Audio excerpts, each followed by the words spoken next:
Tänases saates on mees, kellel on 2 tsiklit, üks sõitmiseks ja teine remontimiseks.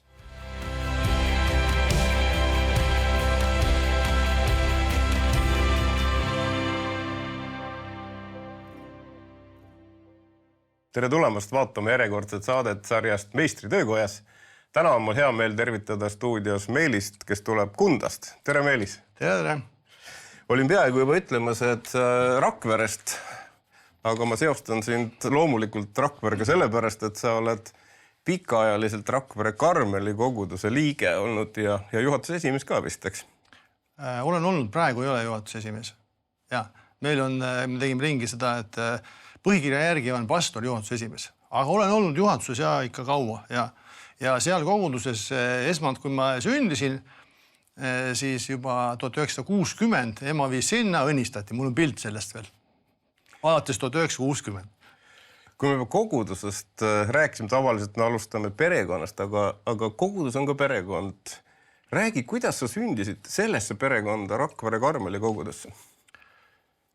No ema käis seal mul. Isa ei olnud nii kõva usklik, aga lõpuks ta ka pöördus ja sai taevasse. Aga ema oli mul ikka kristlane ja tema vedas meid lapsed, kui me olime kõik Kundas sinna Rakveresse, igal pühapäeval busside ja kõige värgiga käisime kogu aeg seal kirikus. Ja seal mind õnnistati ja seal mind ristiti ja seal mind laulatati ja kõik see elu on käinud sellepärast seal Karmelis. Erinevate pastorite ka koos. Ja esimene pastor oli Arpa Tarder ja temale liikus igasugust sellist huvitavat asju. Talle välismaalt kingiti autosid ja värki-särki. Ma mäletan, kui mina sain, ma ei mäleta, kui vana ma sain, kas 7, 8 või 6 või mina ei tea. Ta kingis mulle siis Ida-Saksamaa selline rongi selline mäng oli, et panid patareid taha, sõitsid, rong sõitis kõik. See oli nagu päris nagu vagunid kõik. Ta kingis selle, pastor kingis selle. Kuidas ma sain mitte usklik olla? Ma olin müüdud mees. No see on nali, aga nii oli jah, et olen olnud erinevate pastoritega ajal seal Rakvere Karmelis kogu aeg liige. Ma saan aru, et Rakvere pastorid on sulle nii palju muljet avaldanud, et ühe pastori tütre võttis suisa naiseks endale. Ja see läks niimoodi jah, et Eti Meelise oli mu pastor ja minu vaimulik isa ka teatud ajal. Ja niimoodi läks jah, et ma läksin tema juurde küsima, et ma küsin nüüd pastori käest pean nõu küsima, et mis nüüd ma peaksin tegema seda, et vaata, ma olen armunud sinu tütresse. Ja siis ta oli sellises, et mis ma siis, ta ei julgenud nagu tugevaid soovitusi anda.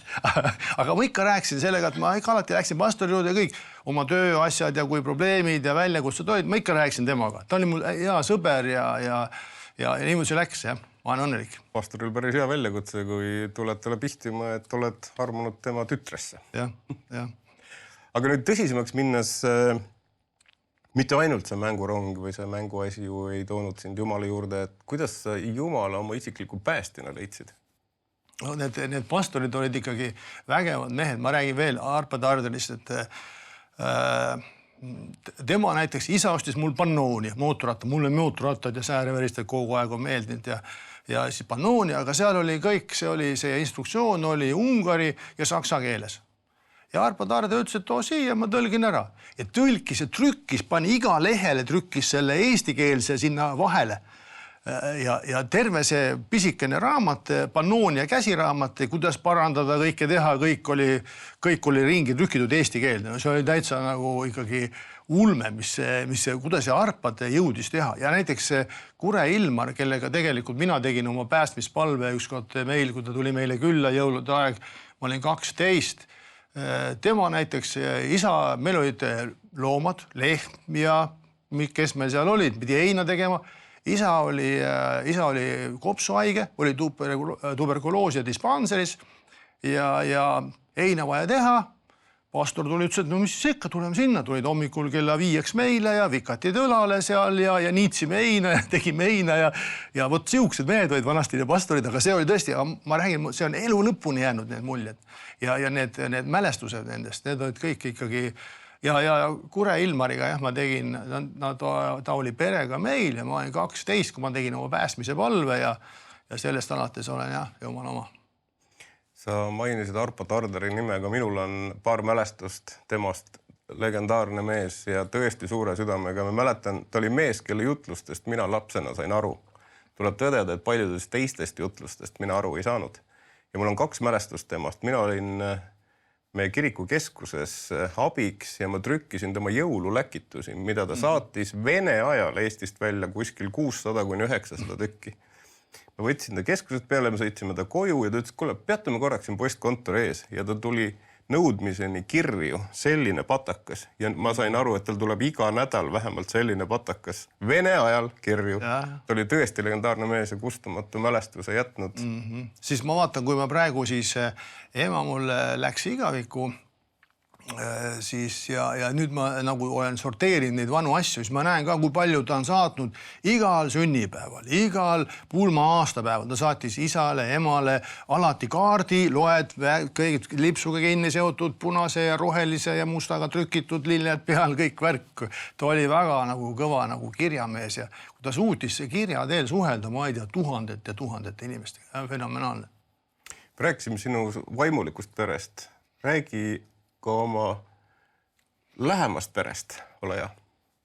Lähemast perest, jaa. Ei siis nagu oli, et pastori tütrega abiellusin, Marikaga abiellusime ja siis ma olin hästi pika, nagu naine ütleb, et ma olen pika küpsemisega. Ma abiellusin, ma olen 32, kohe sain 33. Ja siis ma seda, et ma Marikale ütlen, et kui ma armastan sind ja vaatame, kuidas nüüd, mis sind edasi saab, seda ma plaanisin ikka pikalt. Ma ütlen, et mingi aasta peaaegu. Ma ei mäleta enam täpselt. Aga no lõpuks see niimoodi läks ja siis me abiellusime ja sellest on nagu väga nagu äge ja õnnelik abielu olnud. Ja mul on 2 poega, mõlemad on täiskasvanud praegu, Mattias ja Miikael. Ja nemad on nüüd juba elavad eraldi, mõlemad on abielus. Aga vanaisa veel ei ole. Ja. Pildi peal me näeme ka Kunda Nordic Tsemendi nime ja Heidelberg Tsementgruppi. Sa oled seda ettevõtet juhtinud aastast 2008. Ja vastab tõele, et alates 2008, et aeg läheb nii kiiresti, et see oli ennem Kunda Nordic Tsement. Praegugi läheb veel sõnad segamini, see alles 2 aastat tagasi Heidelberg tegi täieliku rebrandingu, pani kõikidele ettevõtetele Heidelberg Tsement, mitte tsement, jälle läheb segamini, Heidelberg Materials. Ja siis kõik see muu kohanimi ja äriliin ja kõik need sinna juurde, nii et selline. Aga seal mul on väga kaua olnud. Siis, kui ma satun kokku ka oma Rootsi ja Norra või siis Saksa kolleegidega ja kus sa oled olnud. Ma töötasin seal Ameerikas 2 aastat, siis olin Indias ja Afrikas ja kus sa oled olnud?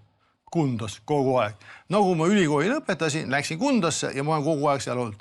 Ettevõtte nimi on küll muutunud ja ma olen näinud kogu seda põnevat ajalugu sellest Vene ajast läbi selle privatiseerimise ja selle lääne aja ja kõik kuni tänaseni välja. Et see on olnud üks äge nagu selline teekond. Järelt on Kunda hea koht, kus siis töötada ja elada, ma saan aru. Ei, minu arust ei ole üldse paha ja väga hea. Tallinna on kuskil mingi tund või 15 minutit sõidukaugusel suvel lennujaama tund aega. 4-realine tee suurem osas 80%, nii et pole midagi. Mere ääres. Kuidas kas sa said kohe juhiks või sa hakkasid kuidagi teistelt ametipostidel peale? Ei, ma õppisin mehaanika inseneriks ja siis ma alustasin mehaanikuna. Luksepat tööjuht olin. Aga siis ma olin, see oma erialast tööd ma tegingi 3 aastat. Ja siis juba pandi osakonna juhatajaks või tol ajal kutsuti tsehhi juhatajaks.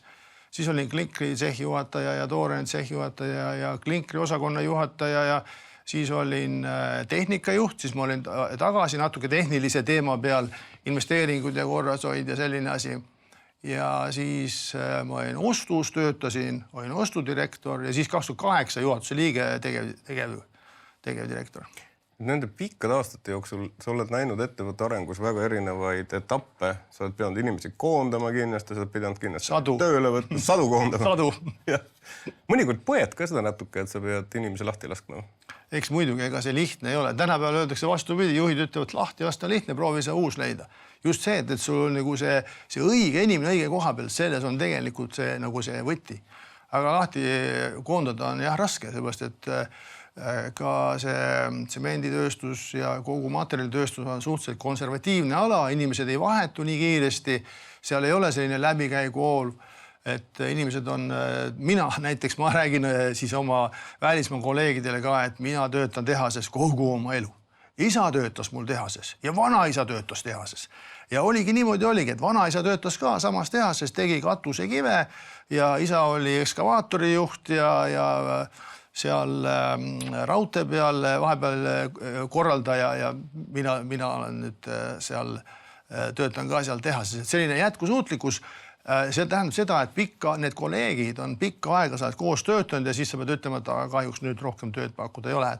Aga seda tuleb ette, aga ega siis töö on töö, ütleme niimoodi, et ega see ettevõte pole minu oma ja tööd tuleb teha ja minu ülesanne on tagada, et ettevõte oleks konkurentsivõimeline, et muidu sureb kõik asi välja. Kuidas sinu jumala suhe suhtestub sinu töösse ehk sinu juhtimisse?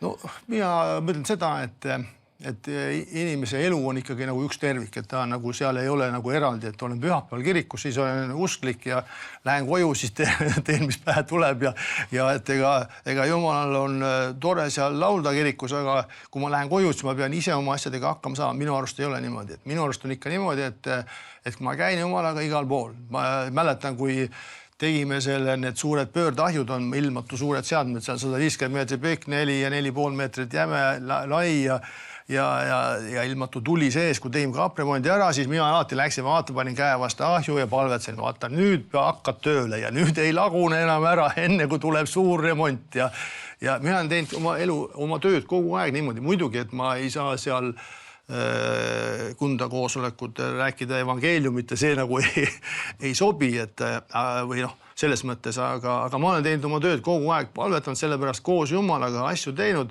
otsinud lahendusi Jumala käest ja minu jaoks on kõik nagu üks, et see Jumala teenimine, perekonna asi, töö asi, et igal pool ma seal ikkagi olen koos Jumalaga ja võitlen neid võitlusi koos Jumalaga ja tema on see, kes toob nagu õnnistuse ja kes toob nagu kordamineku. Ehk sinu kristlus on praktiline kristlus? No, võib nii öelda küll, jah. Siin saates oli üks mees, kes ütles, et ta oli kristlikust kodust ja vanemate õnnistuse all kasvanud ja ütles, et vanemad väga palju kristlusest kodus ei rääkinud, aga nad elasid seda ja sellest piisas, see oli väga usaldusväärne. Ja. Mina vaatasin seda ka, näiteks, et meil oli niimoodi, et meie kodus me ikka ema, isa tegid üht-teist ja neil meeldis töötada, me olime seal linna ääres, meil oli natuke maad seal ja siis oli selline pakkumine nagu koguduse üks vend pakkus, et kuule, hakka lilli kasvatama.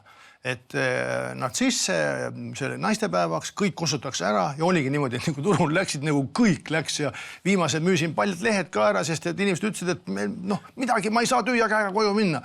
Ja siis, aga kaup oli niimoodi, tema andis kõik selle abi, ta andis kõik need lilleseemned, ütles, et see on kõik pooleks. Pool võid endale võtta, pool läheb kõik kogudusse toetuseks.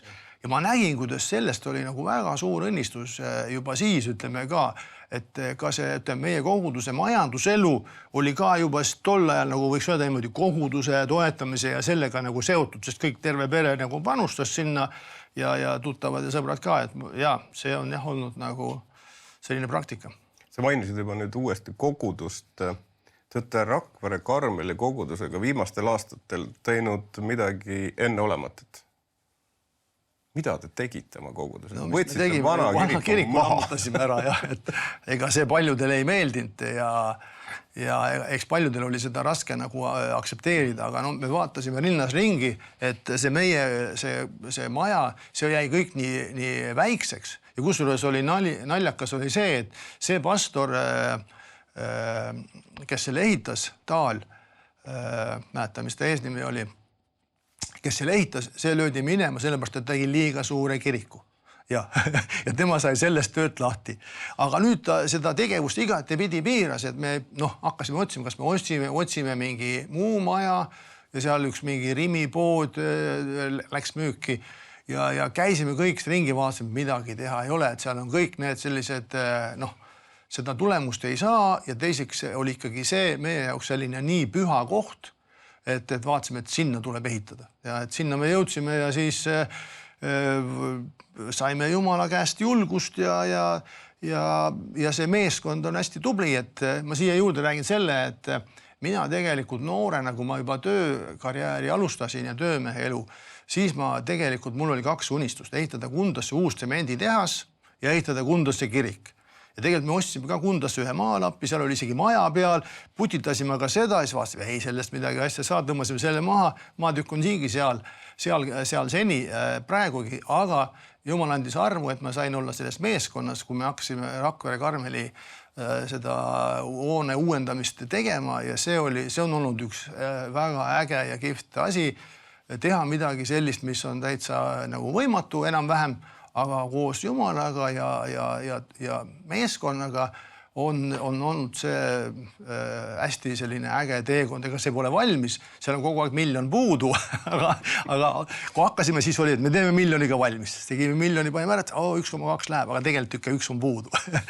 Aga see on olnud üks hästi põnev nagu selline reis, sellepärast, et kui me alustasime, ega meil ju ei olnud seda pangaarvelt seda raha, siis vaatasime, kus me saame.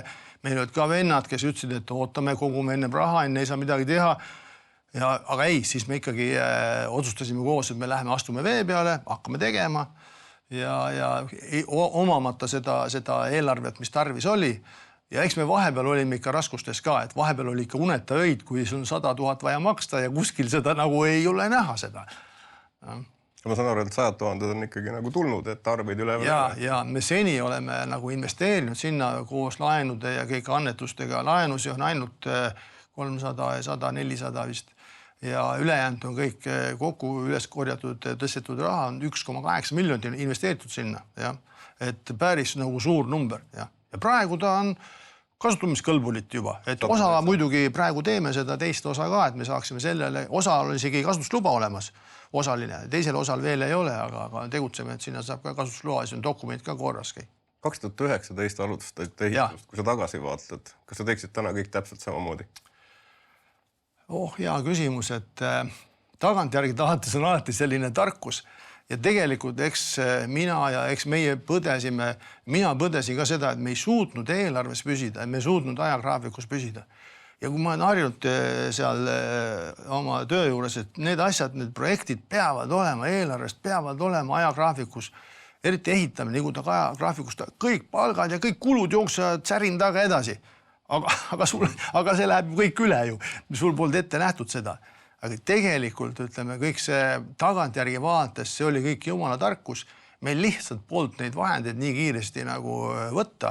Ja täpselt niimoodi, kui see venis otsaga kõik, see ehitaja jäi oma põhiehitaja hiljaks ja kõigi nende asjadega, vaidlustega kõik, siis veel ta ootas veel natukene ja siis me olime raha ka ja maksime kõik ära. Nii et lõpuks meie rännak on olnud selline, ega see ei pea kõigil niimoodi olema, aga tagantjärgi vaates on olnud jumal väga armuline ja ma ei oska öelda, et mida oleks võinud teisiti. Võib-olla tõesti, et mõned asjad tagantjärgi vaates oleks nagu pigistanud rohkem, oleks pidanud survestama mõnes kohas kedagi rohkem. Tuleks kiiremini saanud ja efektiivsemalt võib-olla. Väga huvitaks sinu käest veel üks teema küsida kindlasti. Ma olen ise ka terve elu tootmisega olnud seotud läbi erinevate aastate ja sina oled juhtinud Eesti ehitusmaterjalide tootjate liitu, oled seal juhatuse esimees olnud ja täna juhatuse liige. Ütle, kas Eestis on võimalik veel toota midagi? Midagi on ikka võimalik, aga eks praegu et praegu ei ole selles mõttes kerged ajad, ega ma arvan, meie valitsus ja riigiapparat on ka aru saanud, et majanduskasv on tähtis, et siiamaani pole sellele eriti tähelepanu pööratud ja kõik paljud uudised, mis sa vaatad ja loed jälle, et sinna pannakse survet peale ja sinna pannakse maksu siia ja CO2 piiranguid ja lõpetame selle hästi ära ja eile oli uudis, kuidas puurikannas ei tohi pidada enam aga kõik teised, kes peavad, võivad siin müüa küll, et niimoodi see Eesti majandus, ega tal on väga raske nagu ellu jääda. Aga ikkagi on võimalik olla konkurentsivõimeline aga pingutama peab kõvasti, et ju nagu ma räägin, et nõukogude ajal niimoodi, et lilli kuskilt ei tulnud ja siis, kui sa läksid ükskõik, kui palju sa lilli sinna turule viisid naistepäeval, kõik osteti ära.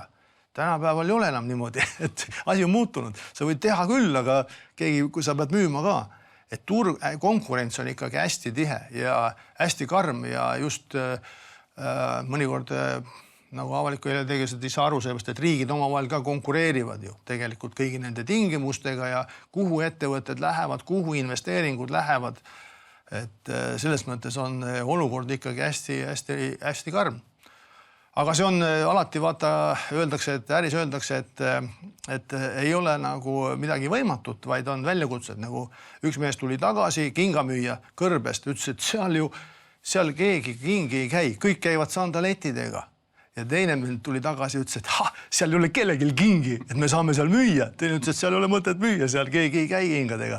Et alati kaks vaadet. No mis on Eesti konkurentsieelis? Kunagi oli odav elekter, kunagi oli odav tööjõud. Nendest kahest asjast ei ole mitte kui midagi alles jäänud. Ei ole, jah. Mis on Eesti konkurentsieelis veel? Et sa pead olema oma tootmises ikka hästi efektiivne ja mina näen seda ikkagi, et kõik need materjalid, mida meil on siin olemas, et näiteks see mets ja põlevkivi ja siis toiduainetööstus, need, kes suudavad meie ressursist teha midagi sellist, mida saab eksportida ja riiki nagu rahavoogu ja sissevoogu tekitada, et need on ikkagi väga väärtuslikud, aga seda tuleb väga efektiivsel moel teha, et kui sa ei investeeri, kui sa ei arene, siis oled sa lihtsalt mängust väljas. Tulles tagasi veel koguduse elu juurde, seoses ka selle teie koguduse ehitusega, ma arvan, et sa oled hoidnud pilku peal ka paljudel teistel ehitustel, arendustel, kirikumaastikul üle Eesti. Te saite võtta snittiga päris palju Tartu Pauluse koguduse ehitusest, kiriku ehitusest. Mida sa ütled? Mis on põhivead, mida Eestis tehakse või teistpidi küsiks, mis tegemata jäetakse, mis potentsiaal kasutamata jäetakse sellel alal? Ma ei oska öelda nende teiste vigu, ega ma ausalt öelda, ma ei ole palju uurinud, aga jah, et Joel Luhametsal ma sain palju head nõu, kuidas seda ehituse raha asju korraldada ja see oli hästi tänuväärne ja ega ma ei oska öelda, mis vigu nad teisid teevad. Ma arvan, et kui sa midagi ei tee, siis ei saa vigu ka teha. Et kui sa ikkagi hakkad tegema, siis alles saad vigu teha ja hästi palju ikkagi nagu on olnud ilmselt seda ka, et ootame, õige aeg on möödas, nüüd on juba liiga hilja juba ja et pigem sellist nagu peale hakkamist ja sellist nagu julgust, aga see peab olema Jumala poolt juhitud, ega sa seda ise seda võtta ei saa, et julgusega pole nagu midagi tegemist. Pigem on see, et ei võeta piisavalt ette, sest me oleme näinud näiteks oma kiriku ehitamisel samamoodi, et see ikkagi, kui on hea projekt, sa siis räägid inimestele ja sa leiad neid, kes nagu ütleme niimoodi, et hea projekt saab alati toetuse. Et muidugi, ega ta meil valmis ei ole, miljon on puudu, aga meil on praegu täitsa uus maja, täitsa kõik need suurem jagu on ta kasutuses, et ma arvan seda ettevõtlikkust ja seda julgust ja ütleme seda usujulgust, aga see peab olema Jumalat, sa ei saa seda nagu ise kuskilt nagu tekitada, et võib-olla seda võiks rohkem olla, ma ei tea. Julgust juurde ja kõige suurem viga on tegemata jätmine, ma saan aru. Jah, et küsid, et kas ega kellelegi ei meeldi tegelikult vigu teha, aga kui sa vigu ei tee, ega siis ei tulegi midagi. Sa ei tohi nagu vigasi karta tegelikult. Meelis, sa oled juhtunud äriorganisatsiooni ja sa oled hästi lähedal olnud juhtimisele kaasa juhtinud kogudust. Kas kogudus on organisatsioon või organism? Hea küsimus. Ma arvan, et ta on mõlemad. Ta on natuke mõlemad. Et mulle meeldis, kui ma esimest korda sattusin sellel GLS-il käima, siis oli Soomes, Eestis veel ei olnud. Ja mul hakkas kohe see meeldima, kus seal pandi kaks kokku, pandi siis äriettevõtete juhtimisest, kas kirikul ja kogudusel midagi õppida ja kas äriettevõtlusel midagi kogudusest ja kirikul õppida. Mulle hästi meeldis see sümbioosid, need kohad, kus nad nagu kokku saavad. Ega nad ei ole sama, aga seal on ühist hästi palju. Ja ma arvan, et ta on mõlemad, ta on organisatsioon ja ta on organism. Aga juhitakse organismi ka, keegi kuskilt ülevalt juhib, et ta ei ole päris juhitamatu selles mõttes, et iga organisatsioon on olemas. Kogudust kui organismi juhitakse siit veel kõrgemalt, ülevalt poolt allapoole. Ja selles juhtimises on alati hea olla, seal on kõik teadmised alati olemas. Kas sa juhina oskaksid anda mõne hea näpunäite meie saate lõpuks juhile, kes meid kuulab? Mina olen näinud seda, et tegelikult on need inimesed, siis juht ise ei tohi midagi teha, siis ta ei jõua juhtida enam. aga või sul on õiged inimesed, peavad olema õiges kohas. Õiged inimesed teevad kõik ära sul, mis tarvis on. Et see on hästi oluline. Ja mõned vahetavad neid oma alluvaid ja juhte kiiremini, mõned aeglasemalt, et nagu mulle on räägitud, et mul ei ole see koondamine ega lahtilaskmine ka kerge olnud, aga tööle võtmine on palju raskem, sest sa pead õige inimese leidma, kui sul on õiged inimesed. Sest ma mäletan ka seda, et kui ma juhiks sain, kohe tuli majanduskriis ja hakkan tegema raskeid otsuseid ja ma siis praktiliselt nagu mul ei olnud nagu sellist välja kujunenud meeskonda, sest et mind tõsteti meeskonna keskelt üles ja kõik vaatasid, mis mõttes, et Einstein on juht, ma oleks võinud ise ka olla, eks ole. Ja mul ei olnud siis toimivad nagu meeskonda ja need otsused, mis oli vaja teha, ma jõuga pressisin läbi. Aga see oli väga halb tagajärg. Ma seda helpisin, seda suppi ja neid suhteid või need asjad, mis ikka rikki läksid, need läksidki ja aastaid lappisin. Kõige õigem sul on meeskond ja see on kõige tähtsam, kõige olulisem. Ega juht ise ei tee midagi. Tal peab olema meeskond, ta peab suutma meeskonda motiveerida ja meeskond teeb kõik selle asja ära. Et õiged inimesed õige koha peal, see on nagu kõige olulisem asi. Aitäh, Meelis, sulle nende kogemuste ja nende mõtete jagamise eest. Kahjuks meil saateaeg on kohe läbi saamas ja ma palun siia lõppu, et sa kogemustega juhina palvetaksid kõikide nende juhtide eest, kes meid täna vaatavad, kuulavad, et sa palvetaksid neile jumalikku tarkust, eriti selles olukorras, kus me täna Eestis oleme. Ja, kallis taevaisa, täname selle hetke eest, et saame palvet tõsta sinu palge ette ja ma tänan sind, et sina oled õnnistanud mind juhina ja oled andnud mulle tarkust ja juhtinud.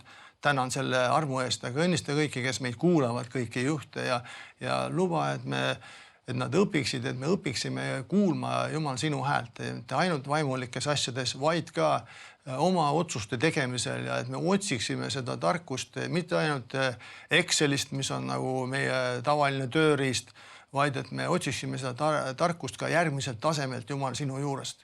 Ja tänan tõesti, et sina ütled, et kes ei saa ise aru, kes tunneb, et ta ise ei oska, küsigu sinu käest ja sa ütled, et mina annan tarkust neile, kes otsivad ja kes küsivad seda minu käest. Ja ma tänan Jumal sind selle eest, et see uks ja see võimalus on meil alati olemas, luba, et me oskaksime seda kasutada, me õpiksime seda kasutama ja praktiseerima. Täna Jumal, aamen. Aitäh veel kord, Meelis, sulle nende kogemuste jagamise eest ja nii nagu Meelis ütles, meil on alati õigus küsida Jumalalt tarkust seal, kus meie oma tarkusest jääb puudu. Igal hommikul ka juhina palvetada Jeesus, mis sinul täna selles päevas plaanis on ja minna Jumalaga koos julgelt vastu nendele väljakutsetele, mis tänane majandusolukord ka juhtimises toob. Kohtume järgmises saates. Hea vaataja, lõppenud saade on sündinud TV7 ja Nõmme meestehommiku koostöös. Kui tunned, et kuuldud lugu sind kõnetas ning soovid leida kontakte teiste meestega, siis rohkem infot leiad veebilehelt meestehommik.ee. Saated sünnivad vaid annetajate toel. Selleks, et need lood jõuaksid veelgi rohkemate inimesteni üle Eestimaa, saad anda oma panuse ekraanil kuvatud võimalusi kasutades. Oleme südamest tänulikud iga toetuse eest.